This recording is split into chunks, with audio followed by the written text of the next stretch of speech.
Praise the Lord. இன்று தேவனுடைய வார்த்தை சங்கீதம் 116 அதிகாரம் 12, 13 வசனங்கள். கர்த்தர் எனக்கு செய்த எல்லா உபகாரங்களுக்காகவும் அவருக்கு எண்ணத்தை செலுத்துவேன். ரட்சிப்பின் பாத்திரத்தை எடுத்துக்கொண்டு கர்த்தருடைய நாமத்தை தொழுது கொள்ளுவேன். ஆமென். கர்த்தர் எனக்கு செய்த எல்லா உபகாரங்களுக்காகவும் அவருக்கு எண்ணத்தை செலுத்துவேன். அவர் நம்ம தாயின் கருவின் முதற்கொண்டு இந்நாள் வரைக்கும் சுமந்து வந்து அவருடைய தயவிற்காக நம்ம எண்ணத்தை செலுத்துவோம். அவர் நம்ம வாழ்க்கையில சின்ன விஷயத்துல இருந்து பெருசு வரைக்கும் அவர் செய்த நன்மைக்காக நம்ம எண்ணத்தை செலுத்துவோம். நம்ம வாழ்க்கையில என்னென்ன தேவை இருக்குதுன்னு எல்லாவற்றையும் சந்தித்த தேவனுக்கு நம்ம என்ன செய்வோம்? நம்ம தனிமையில் விடப்பட்டு நமக்கு ஆதரித்த அந்த தேவனுக்கு நம்ம என்ன செலுத்துவோம்? எல்லா உபகாரங்களுக்கும் நம்ம எண்ணத்தை செலுத்துவோம். செலுத்த வேண்டியது ஒன்னே ஒண்ணு, ரட்சிப்பின் பாத்திரத்தை எடுத்துக்கொண்டு கர்த்தருடைய நாமத்தை தொழுது கொள்ளு. ரட்சிப்பு அது வெளியேற பெற்றதுங்க. வெளியேற பெற்ற ஒன்று கர்த்தருடைய பார்வையிலனா அந்த ரட்சிப்பு. ரட்சிக்கப்படுறதுக்கு முன்னாடி நம்ம எல்லாருமே பாவிகள் தான். இந்த நம்மளுடைய பாவங்களுக்காக அவர் அடிக்கப்பட்டார், நொறுக்கப்பட்டார், காயம் கொண்டார், முள்கிரீடம் சூடப்பட்டார், ஈட்டியால் குத்தப்பட்டார், ஆணியால் தன்னுடைய கரங்களிலும் கால்களிலும் ஆணியால் அடிக்கப்பட்டார், சிலுவையில தொங்கப்பட்டார். உலகத்தின் பாவத்தை தன்னுடைய தலையின் மேல் இந்த பாரத்தை சுமந்து கொண்டார்.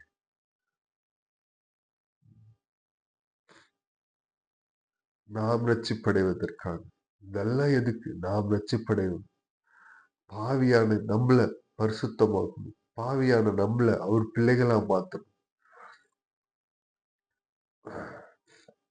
கர்த்தர் கேட்டது எல்லாவற்றையும் தருவாருங்க. அவருக்காக நம்ம எண்ணத்தை செஞ்சோம். ஒன்றும் செய்யணும். அவருடைய நாமத்தினால,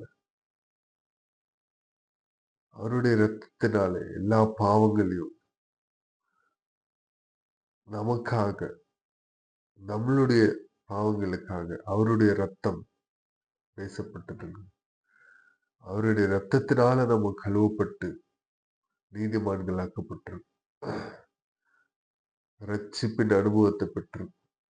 பரிசுத்த ஆவியானவருடைய முத்திரையை பெற்றிருக்கும். இந்த ரட்சிப்போடு, இந்த முழு இருதயத்தோடு, அந்த நன்றியுள்ள இருதயத்தோடு கர்த்தருடைய நாமத்தை தொழுது கொள்ளும். பரிசுத்த ஆவியானவரோட உணர்தலோட, பரிசுத்த ஆவியானவரோட ஆளுகையோட அவருடைய நாமத்தை தொழுது கொள்ளும்.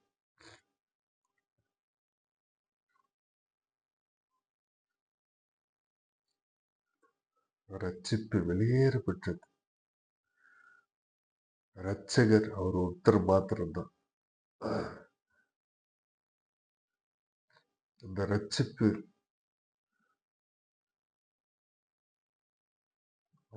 அதை எடுத்துக்கொண்டு அவருடைய சமூகத்துல காணப்படுறதே நம்ம எல்லாவற்றுக்கும் அவர் செய்கிற நன்றியா இருக்கும். அவர் செய்கிற எல்லா உபகாரங்களுக்கும் நம்ம எண்ணத்தை செலுத்துவோம். ரட்சிப்பின் பாத்திரத்தை எடுத்துக்கொண்டு அவருடைய பாதத்தில் அமர்ந்து கர்த்தருடைய நாமத்தை உண்மையாய் தொழுது கொண்டு கர்த்தரை உயர்த்துவதே நாம் செய்கிற ஒரு நன்றி. தாழ்த்தி ஏற்படுத்தி ஜெபிப்போமா? மகா இறக்கமும் கிருபையும் நிறைந்த எங்கள் நல்ல தகப்பனே, இயேசுப்பா, இந்த காலை பொழுதிற்காக உமக்கு நன்றி செலுத்துகிறோம்.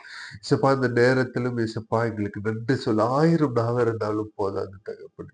உம்முடைய நாமத்தை இயேசுப்பா பற்றி பிடித்து கொண்டு உம்முடைய நாமத்தினால எல்லாவற்றையும் நீர் தந்திருக்கிறீர், கட்டளையிட்டிருக்கிறீர். இயேசுப்பா ஸ்தோத்தரிக்கிறோம். தனிமையின் பாதையில நீங்க எங்களோடு கூட இருந்திருக்கிறீர்.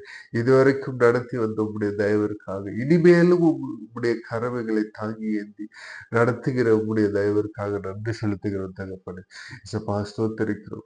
இசப்பா நீர் ஒருவர் மாத்திரம் மேன்மை அடையணும் தகப்பனே. உம்முடைய நாமத்திற்கு மாத்திரம் மகிமை உண்டு வர பண்ணுகிற காரியங்களை நாங்கள் செய்யும்படி எங்களை உணர்வுள்ளவர்களாய் உம்முடைய சத்தியத்தின் ஊடாய் நடக்க எங்களை அர்ப்பணிக்கிறோம். இயேசப்பா ஸ்தோத்தரிக்கிறோம். இயேசப்பா ரட்சிக்கப்படாதவர்கள் இன்னும் உம்முடைய ரட்சிப்பை அனுபவிக்க இயேசப்பா ஸ்தோத்தரிக்கிறோம். உம்முடைய அன்பின் ஆழத்தை உணர இயேசப்பா ஆவியானவர் நீர் வெளிப்படுத்துவீராக தகப்பனே. இயேசப்பா ஸ்தோத்தரிக்கிறோம். எங்களுக்காக இயேசப்பா பலியை பலியை ஸ்தோத்தரிக்கிறோம். பலியை இட்டு இசப்பா பக்தியை காண்பிப்பதை காட்டிலும் இசப்பா எனக்காக பலியானார் என்பதை உணர்ந்து அந்த ஆட்டுக்குட்டியானவரை ஏற்றுக்கொள்ள ஆவியானவரை எல்லோருக்கும் இசப்பா உம்முடைய வார்த்தையை போதித்து உம்முடைய சத்தியத்தின் உம்முடைய அன்பை உணர்ந்து இசப்பா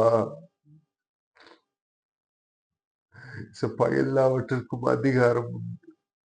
எல்லாவற்றிற்கும் அதிகாரம் படைத்த தேவன் செப்பா இந்த மணிக்குளத்துக்காக நீர் செப்பா நீர் பலியா நீர் உம்முடைய பலி உம்முடைய ரத்த தாளைகளை சுத்திகரித்து செப்பா எங்களை கழுவி பரிசுத்தப்படுத்தினீர். இன்னும் யார் யார் உம்முடைய காணியாட்சிக்கு தூரமா இருக்கிறார்களோ உம்முடைய காரண்யத்துக்கு தூரமா இருக்கிறார்களோ கர்த்தாவே நீர் அவர்களை உம்முடைய அன்புக்கு நேராக எடுத்துக்கொண்டு வாரும். உம்முடைய நாமம் மாத்திரம் உயர்த்தப்படும். நீர் மாத்திரம் பெருகணும், நாங்க செருகணும். தாழ்த்தி அர்ப்பணித்து ஜெபிக்கிறோம். மீட்பெரும் ரட்சகருமாக இயேசு கிறிஸ்து நாமத்தில் கேட்கிறோம். ஜீவனுள்ள நல்ல பிதாவே. ஆமென். Praise the Lord. Good morning. Have a blessed day.